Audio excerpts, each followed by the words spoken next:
Meu nome é Jackson, sou professor de pré-química do Destaque Cursos.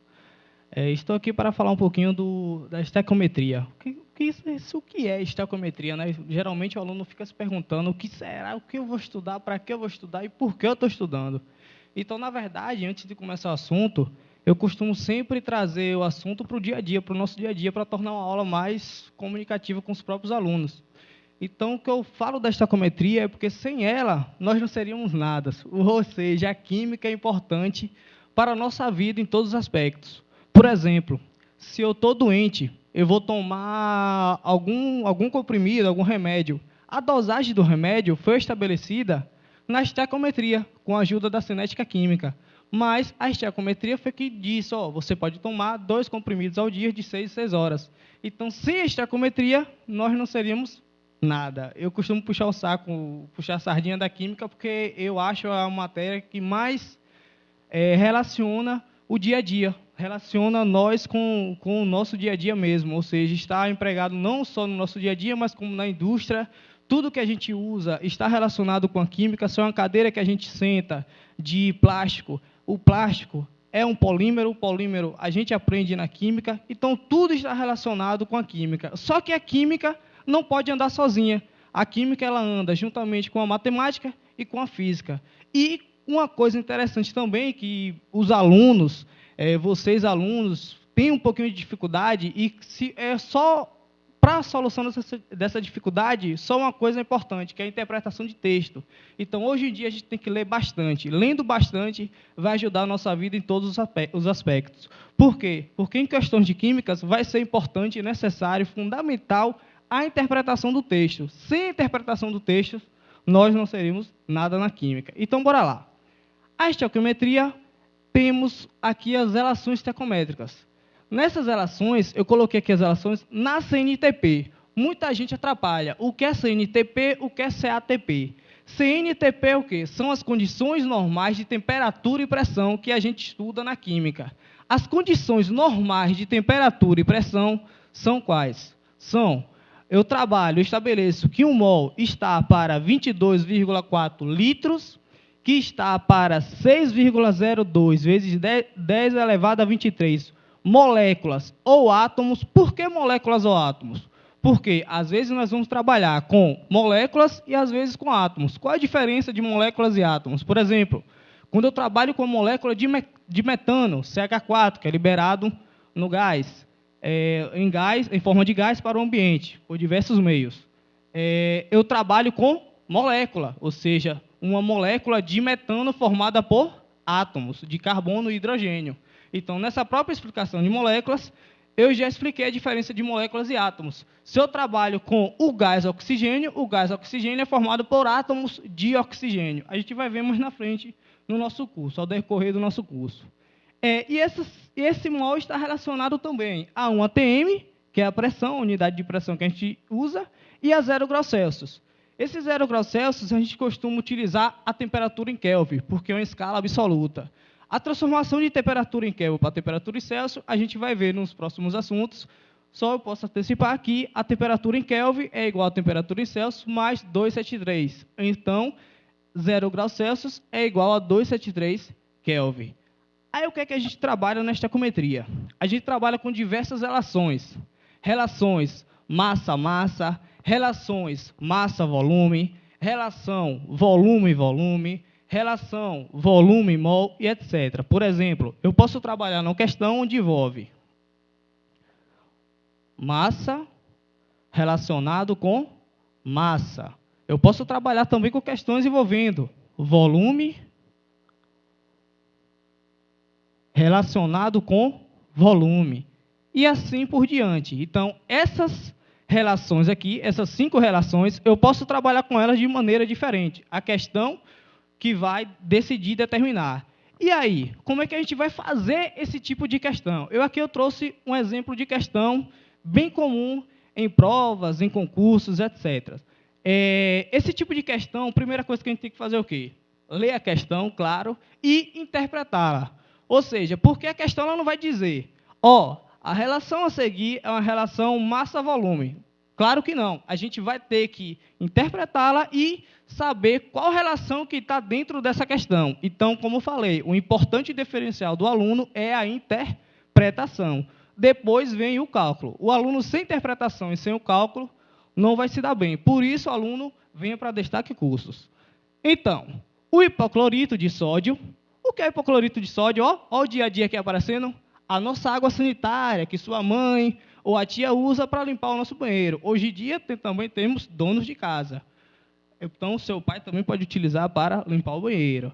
O hipoclorito de sódio é uma substância comercializada em solução aquosa, ou seja, ela é formada em água. Esse sal é produzido a partir da reação cloro mais uma base, hidróxido de sódio, dando origem ao sal de cozinha, o NaCl, ao hipoclorito, a bendita água sanitária que salva a gente, liberando também água, ou seja, tudo em solução aquosa e a água sendo liberada em líquido. Então, a gente leu o começo da questão, vimos que através de uma reação a gente forma a nossa água sanitária, beleza? Agora vem a pergunta. Determine a massa de NaOH para a obtenção de 1.490 gramas de hipoclorito de sódio, NaClO. Então, o que é que a gente vai fazer? Primeira coisa nesse tipo de questão, balanceamento de reações. Sem balancear a reação, a gente não pode começar a questão. Então, a primeira coisa que devemos fazer é o quê? Balancear as reações. Nesse caso aqui dessa questão, eu vou balancear por tentativa e erro, porque a gente quer adiantar aqui a aula e o objetivo dessa aula não é balanceamento de reações, sim o cálculo estequiométrico. Mas tem várias formas de balanceamento de reações em que a exatidão é melhor, ou seja, balanceamento de reação por oxirredução. Mas como o objetivo não é esse, então vou balancear por tentativa e erro. Por tentativa e erro aqui, eu já vi que o meu cloro está balanceado.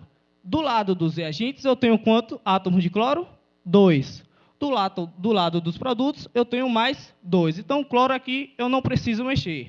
A única coisa que eu preciso mexer, quem é? O hidrogênio, consequentemente o sódio e o oxigênio. Se eu colocar o 2 aqui na frente da molécula do NaOH, eu vou ter 2Na, 2 oxigênio e 2 átomos de hidrogênio. Então, do outro lado, se eu for verificar, eu vou ter 1 mais 1, 2 átomos de sódio, 1 mais 1, 2 átomos de oxigênio e 2 átomos de hidrogênio, batendo com o lado dos reagentes. Então, tudo ok, tudo lindo. Então, bora continuar a nossa resolução da questão. Segundo passo é a bendita da interpretação. Como é que a gente vai interpretar essa questão?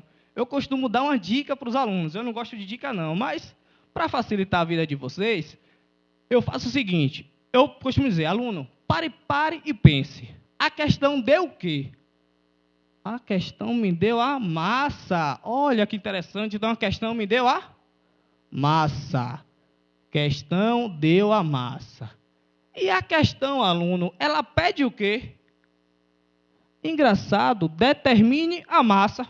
Ela pede também a massa. Então, aluno, sua vida já ficou fácil.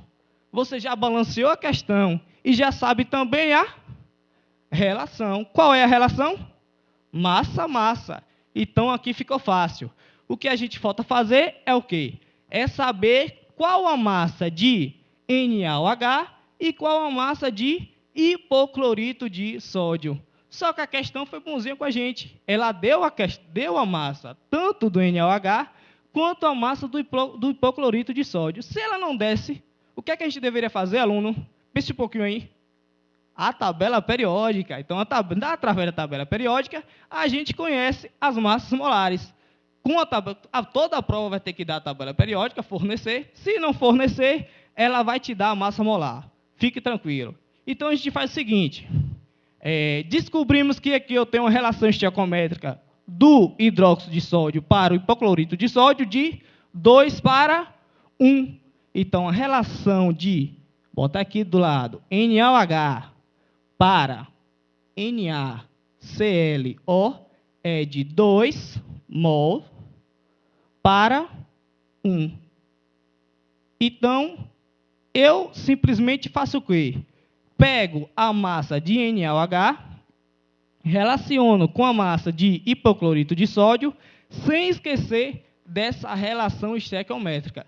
Que isso daqui é a importância do nosso assunto. Então, através dessa relação aqui, a gente vai conseguir calcular o que a questão pede. Então, bora lá. 2 vezes. Qual é a massa do NaOH? 40 gramas por mol. Está para 1 vezes. Qual é a massa do hipoclorito? 74,5. Pronto. Simplesmente aqui uma regra de 3. Ele deu que dado na questão? A massa do hipoclorito. Ele quer que você obtenha, a indústria, né, ela quer que você obtenha 1.490 gramas de hipoclorito. O quanto a gente vai gastar de NaOH é o que a gente vai saber.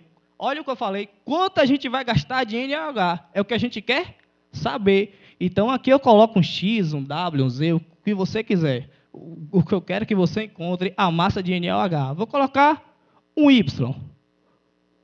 Y está para 1.490. Aluno, para não interromper, eu vou pegar esse cálculo aqui e fazer desse lado aqui. Beleza? Bora lá. Ó, se eu trabalhar aqui, isso daqui é uma regra de 3, não é isso?